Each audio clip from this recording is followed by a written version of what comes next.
அண்மை செய்திகளை பார்த்து வருகிறோம். முதலமைச்சர் மு.க. ஸ்டாலினை நாளை விசிக தலைவர் திருமாவளவன் சந்திக்க இருப்பதாக செய்திகள் வெளியாக இருக்கின்றன. இது தொடர்பான முழுமையான விவரங்களை தர இணைகிறார் எமது செய்தியாளர் பாரி கார்த்திக். அவரிடம் பேசலாம். வணக்கம் பாரி கார்த்திக், இந்த சந்திப்பு தொடர்பான முழுமையான விவரங்கள். வணக்கம். விடுதலை சிறுத்தையினுடைய கட்சியுடைய தலைவர் திருமாவளவன் சில நாட்களுக்கு முன்னாக பேசிய ஒரு காணொலி மிகப்பெரிய ஒரு சர்ச்சையை ஏற்படுத்தியது. குறிப்பாக வெறும் சீட் ஷேரிங் என்பது மட்டுமே ஒரு கூட்டணியோட முழுமையான முடிவு கிடையாது. அதையும் தாண்டி அதிகார பரவல் என்பதுதான் அந்த கூட்டணியுடைய முழுமையான நோக்கமாக இருக்க முடியும். அந்த அதிகார பரவல் தான் அடிப்படை ஜனநாயகத்தினுடைய ஒரு தன்மையாக இருக்க முடியும் என்று பேசியிருந்தார். அது தொடர்பாக பல்வேறு கருத்துக்களும் இருந்தன. கிட்டத்தட்ட பார்த்தோம் என்றால் மக்கள் கூட்டணி ஒன்று உருவாக்கப்பட்டு அதன் தொடர்ச்சியாக தோல்வி அடைந்த நிலையில் அனைத்து கட்சிகளுமே திமுக வசம், அதாவது திமுக தற்போது ஆட்சியில் இருக்கிறது. திமுக ஆட்சியில் இல்லாதப்ப கூட அவர்கள் இந்த ஒட்டுமொத்த மக்கள் கூட்டணியை சேர்ந்த மதிமுக, பிசிகே, அதே போல இந்திய கம்யூனிஸ்ட், மார்க்சிஸ்ட் கம்யூனிஸ்ட் உள்ளிட்ட கட்சிகள் எல்லாம் தற்போது திமுகவினுடைய கூட்டணி கட்சிகளாக இருக்கின்றன.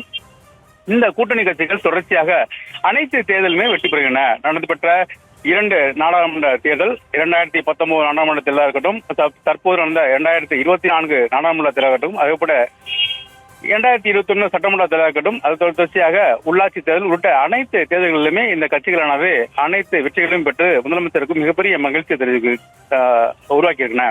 குறிப்பாக இந்த கூட்டணி அமைந்த பிறகு சந்தித்த அனைத்து தேர்தல்களுமே மிகப்பெரிய வெற்றியை இந்த கூட்டணி பெற்றிருக்கிறது. இந்நிலையில் திருமாவளவனுடைய இந்த கருத்து அந்த கூட்டணியில் சில பெரிய சலசலப்பை ஏற்படுத்தியிருக்கிறது. அதாவது ஆட்சியில் பங்கு என்ற அடிப்படையில் அவர் பேசிய கிட்டத்தட்ட 12ஆம் தேதி பேசிய அந்த காணொலி அவருடைய எக்ஸ் வலைதளத்திலே வெளியிட்டது தொடர்பாக மிகப்பெரிய ஒரு சர்ச்சையை ஏற்படுத்தி, அது மட்டும் இல்லாம தொடர்ச்சியாக இது குறித்து அவர் பேசிட்டு இருக்காரு.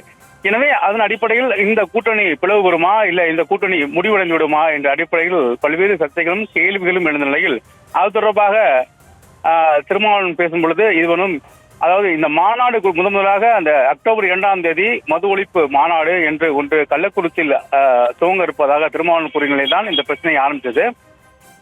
எனவே அதன் அடிப்படையாக வைத்து பல்வேறு கட்சிகளும் தமிழகத்தில் இருக்கக்கூடிய அனைத்து எதிர்கட்சிகளும் மற்றும் தேசிய கட்சிகளும் தொடர்ச்சியாக கருத்துக்களை தெரிவித்தார்கள். குறிப்பாக இந்த கூட்டணி நிக்காது, இது முழுமையாக இந்த கூட்டணி இனி தாங்கிறதுக்கு வாய்ப்பில்லை, அடுத்த சட்டமன்ற தேர்தல் கூட இந்த கூட்டணி நிக்காது என்ற அடிப்படையில் பேசி வந்தார்கள். ஏன்னால் அந்த கூட்டணியில் கூடிய முக்கியமான கட்சி விடுதலை சிறுத்தை என்று யாரும் தவிர்க்க முடியாது.